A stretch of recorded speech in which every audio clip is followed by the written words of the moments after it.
This is an email from Matt in Ohio, and this is terrifying.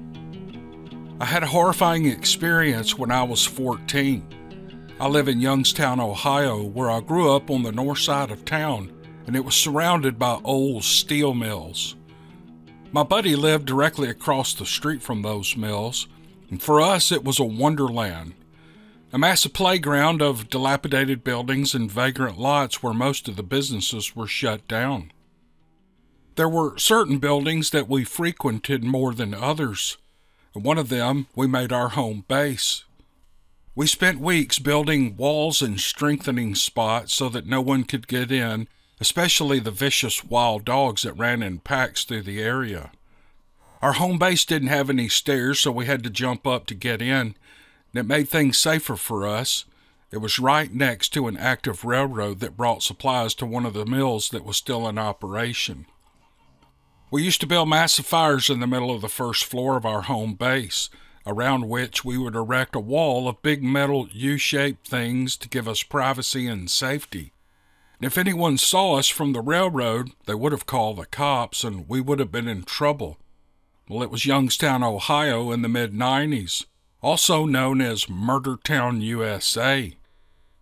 We carried guns because there were plenty of gangs around, even the Bloods and the Crips, and that justified our behavior. One summer night, we were hanging out like usual when we heard a pack of dogs coming, and it sounded like they were chasing something, so we went out to watch in case they came near. From over a huge amount of coke that the mills use in the steelmaking process, we heard them begin to fight, and it sounded like a violent attack involving all the dogs. After a few seconds, we heard a louder dog above all the others. Then the wild dogs began to scream like they were being torn to pieces.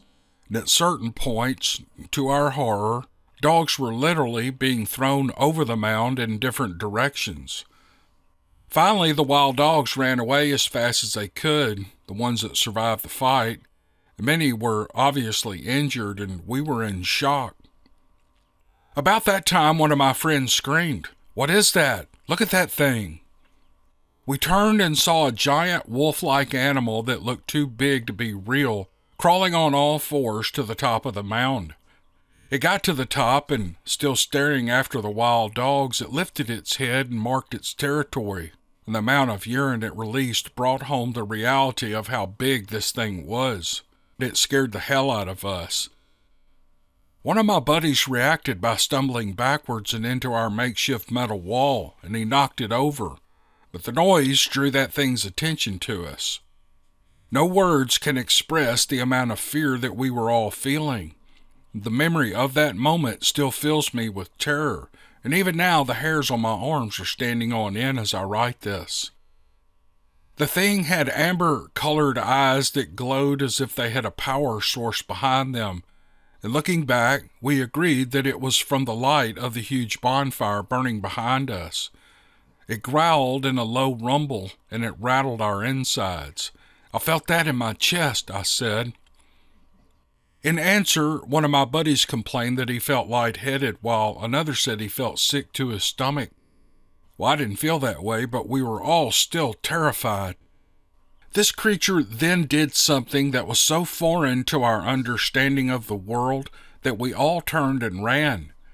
It stood up on two legs. They looked like a pair of dog's legs, but the large muscles were more like those of a bodybuilder, but they were bigger. We all bolted inside the building and we scrambled up the two sets of broken and missing concrete stairs to the third floor. It's a miracle that none of us fell and broke a leg. One of my friends was so terrified that he was crying. When we got to the third floor, we had to smack and shake him to calm him down. We even had to cover his mouth until he almost passed out from lack of air. We were hoping the thing had left, but it hadn't. After what seemed like an hour, but was probably only a minute, we heard it climb up onto the outside of the building so that it could get in. As we held our breaths, we saw its shadow spread across the far wall. Its shadow was 10 times larger than the beast, but we got the idea that this thing was huge. We were too scared to move. No one made a sound. We should have ducked down and out of sight, but we were frozen in place. It stepped into the light, and we had a full view of it, and it was at least the size of a grizzly bear. And because it was so large, it was hard not to think that we had to be dreaming, but this was real, and we were agonizingly aware of that fact. It growled and sniffed the air. In one deliberate motion, it turned its head and looked straight at us. It knew where we were. Its eyes glowed with that awful amber fire as it began to drool in a way that said it was hungry and we were about to become its meal. We knew it could have easily killed us if it could reach us. It turned and looked at the stairs at that moment. Another overwhelming dose of fear slammed into our stomachs when it began to walk over to the stairs. This thing was coming up to us, up the stairs, and we began to frantically look around for a way to escape. Our only hope was the outside fire stairs heading up to the roof, and the part that went down had long since rusted away and fallen off. This creature hopped easily over the 3 missing bottom steps and was on the 2nd floor in just an instant. And as it walked over to the next set of stairs, we heard the most beautiful sound we've ever heard. A train was passing by the building. We knew they saw the fire because they blew the treason horn. The wolf creature looked out through the opening in the side of the building, and in 2 seconds it ran out of the building and it was gone. We all started screaming for help, but no one heard us. But we needed to scream to release the stress, I guess. We felt like we were going to be okay at that moment, but that didn't last for long. And when the train was no longer in hearing range, fear set in again. Every sound we heard was perceived as a warning that it was coming back, and I thank God that it didn't. It wasn't until then that we remembered that we had 3 pistols with us, and we got them out and we took the safeties off and headed down to the 2nd floor.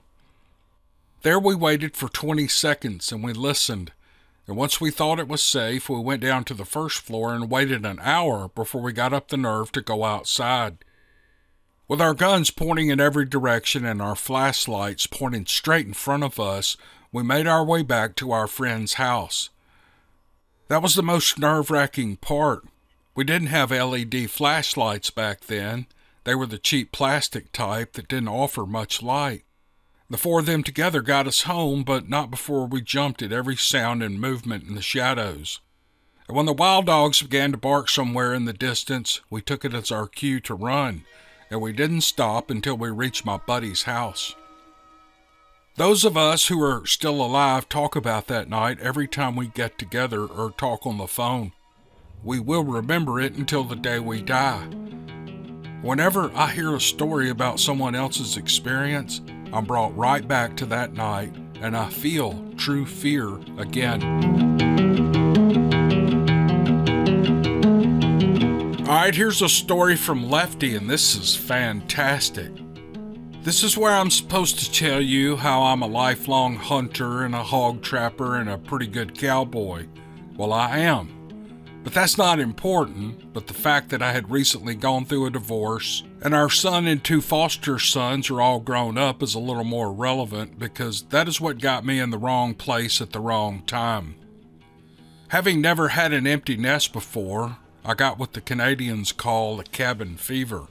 Suddenly, I had extra time and extra money, and I swear I didn't know what to do with myself. I needed a new hobby or 3, and I ended up following a young fellow from East Texas that likes to take long kayak trips on these beautiful hill country rivers and pitch a tent or string a hammock between 2 trees on a sandbar. He and his buddies all use GoPros, and they fill their weekends and memory cards with adventure. They do a fine job of editing their content after each trip, and I figured that I would do the same. I bought a good fishing kayak and a 3-man tent. It was designed for alpine hikers, and it weighs almost nothing. And I hit the lower Guadalupe, figuring a night or 2 on a sandbar eating fresh fish would teach me what else I might want out of life, or better yet, what I didn't want.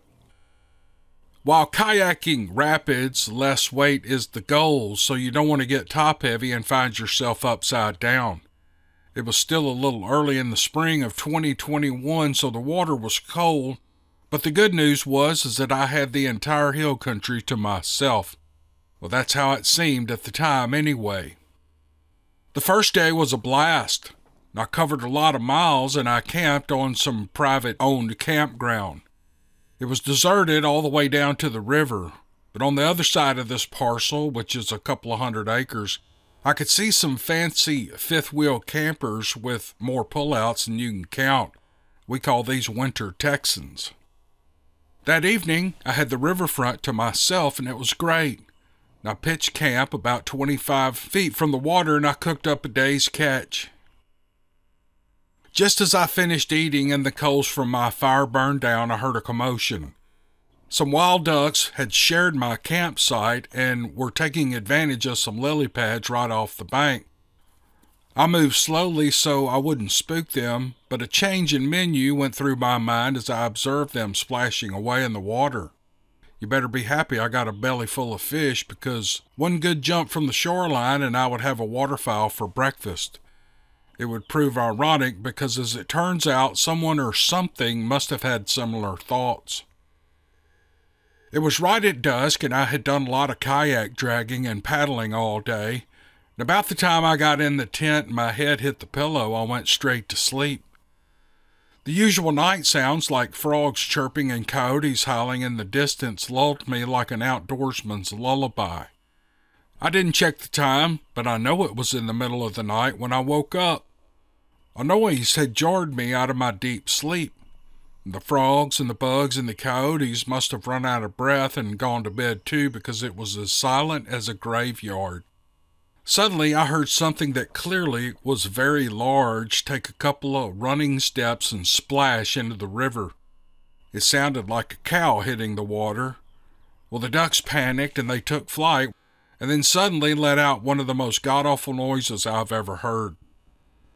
It was like a combination of a giant venting frustration like Homer Simpson on steroids spouting dough, mixed with the roar of a lion and the sound of a passing freight train. That sound vibrated the fabric on my tent. I cannot even begin to replicate what I heard, but I will never forget it either. At this time, every hair on my body and head and everywhere else was standing on end. Think of the silhouette cut out of the Halloween cat. That's about how confident I felt at that moment, and I'm generally a confident guy.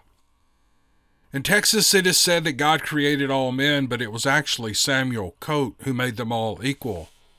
Well, my fight-or-flight instinct kicked in, and it must have agreed with that little saying because I didn't even have a conscious thought about what I was doing.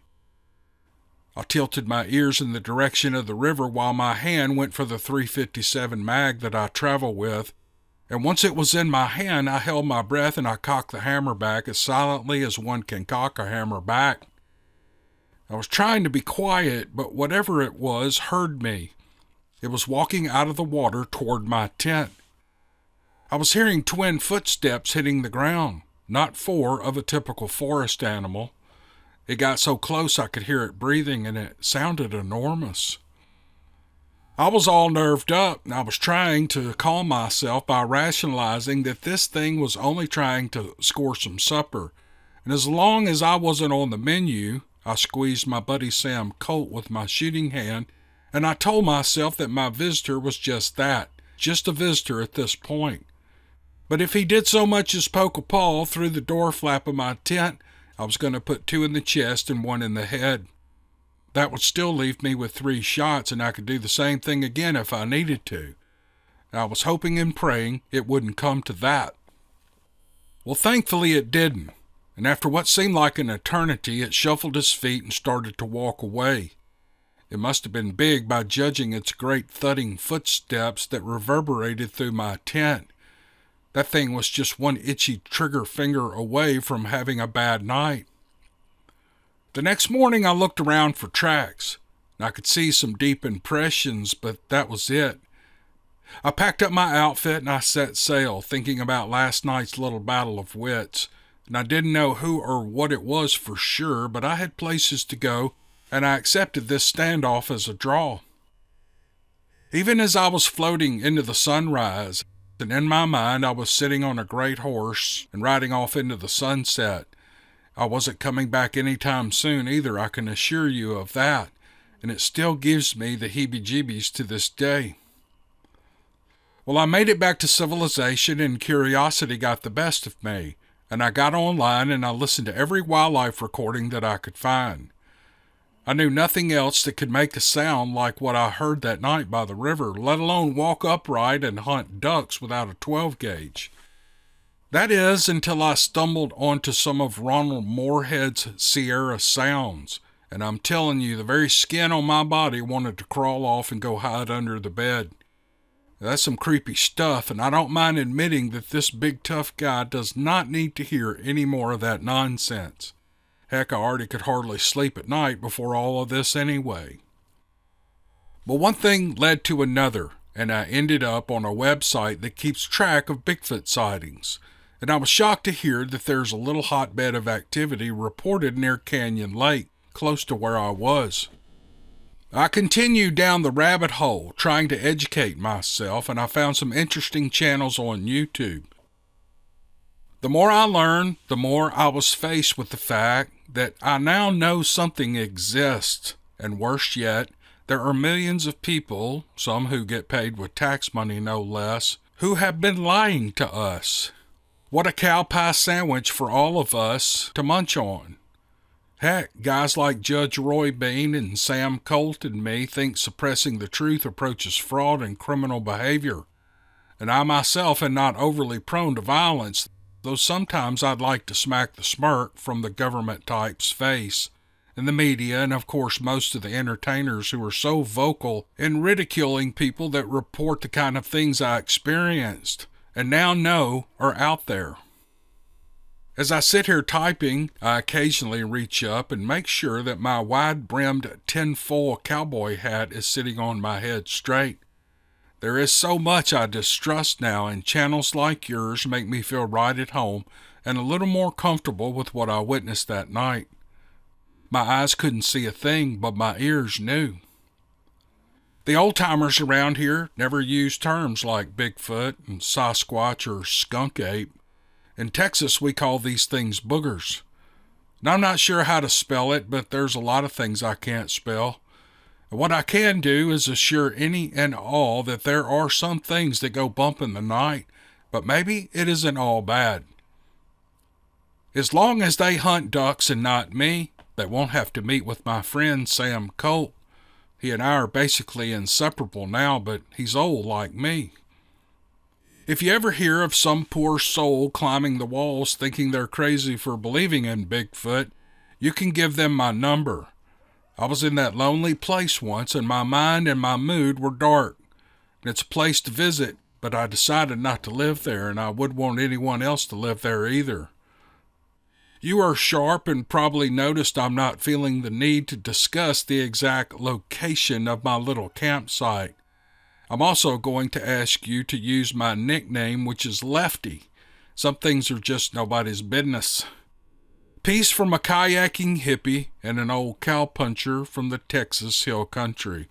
Oh, that's a great story. I really appreciate it. Both stories in this podcast were good. The Dogman story and this Bigfoot story. Basically what happened, he went camping and apparently a Bigfoot walked into his camp. He never saw it.